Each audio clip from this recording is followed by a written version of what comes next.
I am Kat Lieberkind. It's my honor to share with you today. And this is the Oasis. It's a community from all over the world. People come together and to travel this sacred journey called life. We're exploring the thought experiment and the book called The Sovereign Way. I am diving into the chapter on the seventh mastery called Adventuring. It's building on the first six masteries from the book, but if you missed those, don't be discouraged. They're replays and you can still listen here now first. And if you're new here and you found this video somewhere on YouTube or somewhere else, I highly recommend everyone sit back and let the words and vibrations soak in. I know you'll hear whatever's meant for you today, and wherever you found us, um, please give us a little like or a comment. And you can join us for further refreshment and uplifting in the cool springs shaded from the desert sun in the oasis. Everyone is welcome. And I'm asking each one of you as you listen, please listen for the truth. And if you hear something that does not resonate as truth, I'm really also interested in hearing about that as well. Maybe there's some undiscovered territory. Let's be curious together. This is the adventure I know the most intimately. A young girl growing up in a small country in the cooler part of Europe, a small community where I felt safe, yet carried an unexplainable longing for something distant, like an acorn dreaming of stretching long oak branches high above the ground. So, with little provision, no proven strategy, minimal life experience, no mentors, no financial support. Let's be honest, a naive, childlike girl left town. To most bystanders, it looked like a short-lived adventure. Across the Atlantic, farther than anyone in my immediate family or community had ever traveled, to Los Angeles, specifically Hollywood. So what did I bring? I brought an endless passion for the artistry of makeup.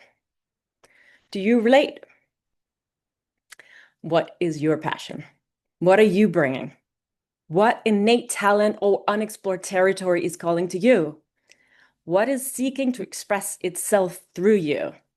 What is it? Are you open and available? Back home, makeup artists were rare. When I tracked one down, they could never offer a roadmap I could follow. Each path was uniquely circumstantial. But just before I had left, I had a 10-minute interaction with a woman being interviewed on a local morning show. While putting powder on her face, I shared my dream. She looked at me and said the magic words. I know what you're talking about.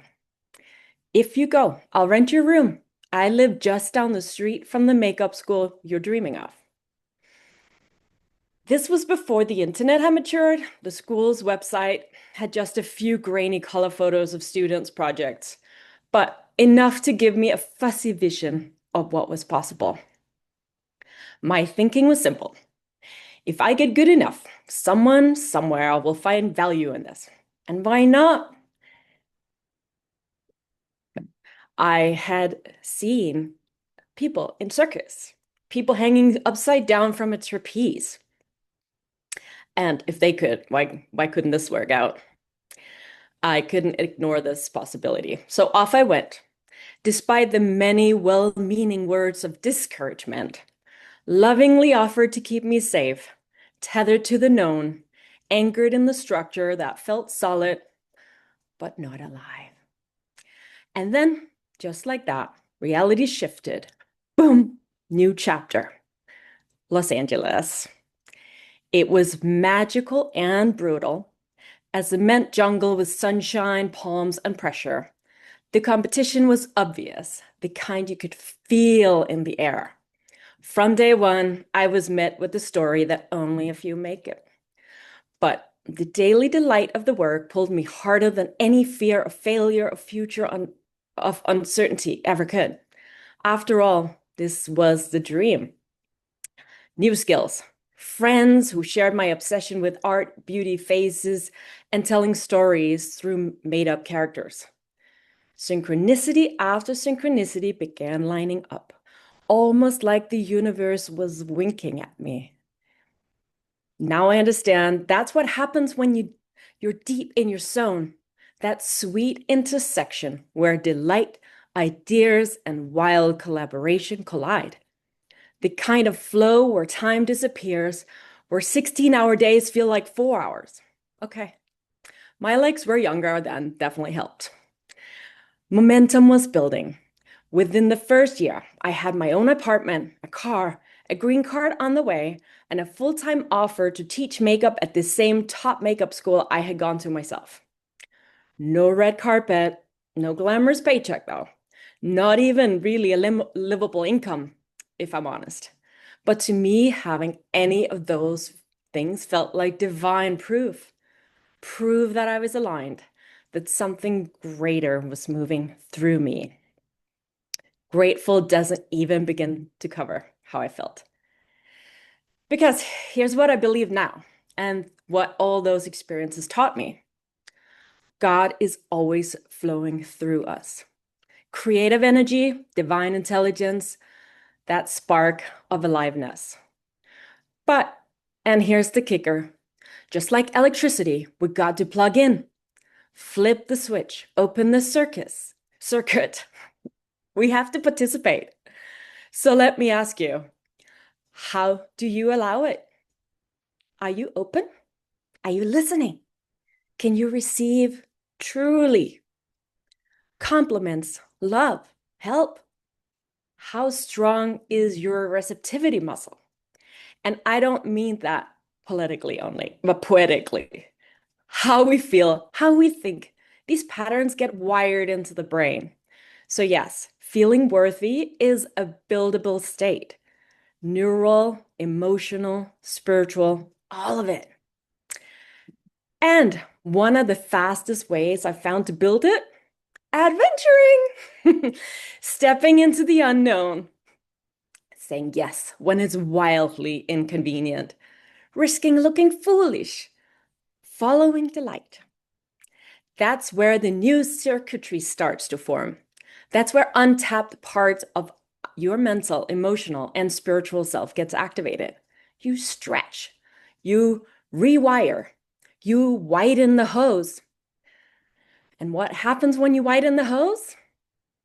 More God, more love, more creativity, more synchronicity, and more you. Woof! A year later, another unexpected doorway. I was at a trade show. A very famous makeup artist was one of the keynote speakers. But honestly, my mind was more focused on a little networking gig I had planned that afternoon, a test shoot with a new photographer. I was waiting on confirmation about where to meet, refreshing my phone. And I realized suddenly, no cell service in the building. So I stepped outside. There was a voicemail. The model had canceled. That happened a lot back then when there was no monetary exchange involved. Redirected. I walked back in. The keynote was over. The room mostly empty. Just a few clusters of hovering students around the speaker asking for selfies. Then suddenly, ushers came in and asked everyone to clear the space. And the crowd scattered. And there she was, the famous artist, standing alone with boxes of makeup, a laptop, a projector, and a mess of gear. One brand rep was there trying to carry all what they could, but no way two people could be getting all that stuff loaded up. And I just happened to be the only one still there. So I offered to help. We brought everything downstairs to her booth. By then, crowds were already forming, fans, artists, brand people coming to greet her. I quickly dropped the boxes off and stepped aside. That could have been the end of it. But later that afternoon, my friends and I went to check out some new product, and I brought them over to her booth. And there she was, sitting on the floor, surrounded by boxes. She looked up, smiled, and said, "Hey, thank you for helping me earlier. Here's my card. Do you want to be my friend?" Just like that. That conversation led to years of collaboration. And our first job together, that was a JLo music video. Expansion through engagement. No conquest, No PR team, no strategy deck, just word of mouth, just love, God, obviously. Being in the room, that was the glamour for me. Coming from a small town, just being there felt like a miracle. And honestly, the work itself was often far from glamorous, a lot less than anyone would really imagine. But the ego didn't mind because all of it, this was the love of God. Unpredictable, unstable, untamed, no steady income, no guarantees. Most gigs only lasted a day or two. Different rules entirely, no control. Just complete surrender. Complete unconditional love. And I gave my life to it joyfully. Of course, there were dry spells, betrayals, people coming and going at lightning speed, loss, mistakes, drama, heartbreak, and over time I adapted, or at least I coped. I developed the reflexes to survive it, the emotional muscle to deal with it, a nervous system that got used to the chaos, even when it was unsettled. It was like a video game of life, level after level, seasons, cycles, grinding and growing. But here's the thing. All that time, I didn't know about consciousness. I didn't know there was levels. I didn't know that everything I was navigated had a spiritual architecture to it. I had barely scratched the surface. And yet, I was already playing on some of the most surreal stages imaginable. I worked on music videos with Lady Gaga, and I was there for that performance at the Music Video Awards, where she was sewn into a couture dress made of fresh beef. That one. Yes, I touched it. And backstage, the designer tested the matching hat using my head, but ended up deciding against it. I worked on Telephone, the wild pup fever dream that paired Gaga and Beyonce in one of the most iconic duets of our generation. And videos with Pink, pure energy, and so much fun. She had me rolling on the floor. Kanye West, Pharrell Williams, Britney Spears, Dave Grohl from Nirvana, Courtney Love, all of them came through my chair. Cindy Crawford, Kelly Rowland, Michelle Williams, from supermodels to pop icons and rock stars. Each one a different frequency, a different human portal. I found myself flipping through Vogue or Vanity Fair, seeing my work staring back. Projects for Elle, Harper's Bazaar, famous directors like Michael Bay, fashion campaigns for some of the biggest fashion brands. And my mentors, some of the most celebrated artists in the industry, legends whose work I had studied in books back home. Now they were texting me, calling me, laughing with me over lunch. I was living a high frequency life, but I didn't yet understand how to anchor my own frequency. I knew flow, I knew surrender, I knew passion, but I didn't know that that was a long initiation, an unconscious climb up the ladder of consciousness. After being introduced to the levels of consciousness, everything began to shift. I became more aware of my own signature frequency, the log I was carrying, the belief I had unknowingly downloaded. And though the path didn't get easier, it did become smoother, more aligned, more loving, and more mine. Let's go back to the basics, the trinity of source, spirit, and substance. Source is God, all-knowing, all-potential, all-loving, undivided, unlimited truth itself. Substance is reality, the particles, the people, the projects, the parking tickets, the meals, the miracles, the stuff. And spirit is the movement, the breath of God, animating creation. It's the love that moves substance into shape. It's how inspiration forms a music video. It's how forgiveness rewires a relationship. It's how you can feel lonely one minute and love the next without anything external changing. In love, you are authorized. You have full spiritual authority to command substance, to shape your world, to co-create reality. Not because you're performing well, not because you've manifested the dream life, not because you're made of this, but because you are made of the same light that made the stars. And when we can hold a higher vibrational frequency, gratitude, self-worth, forgiveness, joy, play, delight, then your field becomes magnetic. Your life becomes luminous. The invisible becomes visible. And provision starts to appear, not as some mystical delivery from the sky, but as aligned conversations, surprising connections, new resources, favors, ideas, ease. The universe organizes itself around your coherence. Now, of course, we still wobble. We get impatient, we complain, we judge, we fear, we tell old stories about why we're not enough. But that's okay.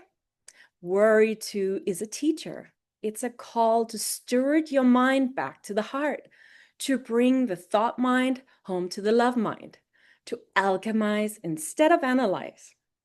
Your job is not to be perfect. It's to become more transparent to the light, to let more of God through your human. Because when you know who you are, truly, divinely, infinitely, you stop striving and you start creating, and the particles respond. So, do you leap? Do you woof yourself into a new reality? Are you open, like truly open to spontaneous possibility, to being rerouted, rewritten, resurrected? Whoops, I left LA, not in glitter, but in grace, to begin a raw, sacred, utterly unromantic fertility journey. Solo, brave, uncharted. A different kind of creative act. The most intimate collaboration with God, motherhood. And then, whoof, I found myself in a women's shelter in Los Angeles, my newborn baby in my arms. Not a Hollywood plot twist, but the deepest descent into the unknown I had ever known. And even there, unexpected angels appeared. Invisible support, kindness from strangers, love in motion. I wasn't being returned to same old predictable structure. I was being prepared, because when you walk with God, the detours are the destiny. It's safe to adventure in Christ. This is the love of God. Sometimes God loves you too much to let you keep building in the wrong direction. A higher frequency is already being laid beneath your feet, even if you can't see the blueprint yet. There is no wasted effort. Every step, even the misstep, is part of the becoming. Redirection isn't failure, it's elevation. Because you are the energy that moves the elements, you are not here to chase form. You're here to tune into frequency. Form will follow. So yes, I can trust, even when I don't know how, even when the numbers don't add up, even when nothing looks like the dream, yet everything feels like alignment. I don't get to control every detail, but I do get to choose my field. I choose poise. I choose patience. I choose to hold the vibration of love, even when fear would be easier. I choose to be the yes to the invisible invitation. This is not passive. This is participation. This is co-creation with the divine. This is courage in motion. This is the love of God. So, what are you holding back from saying yes to? Thank you for listening. It is now time to share privately in our group, the Oasis. For the Oasis members, I have a special bonus I'm excited to share, and specific tools I used when I felt most stuck. Also, the Oasis community is a place to restore your faith and remember who you are, and to reconnect with your power. Next week, Elizabeth will present the 8th mastery. It's the last one from the book, The Sovereign Way. I can't wait.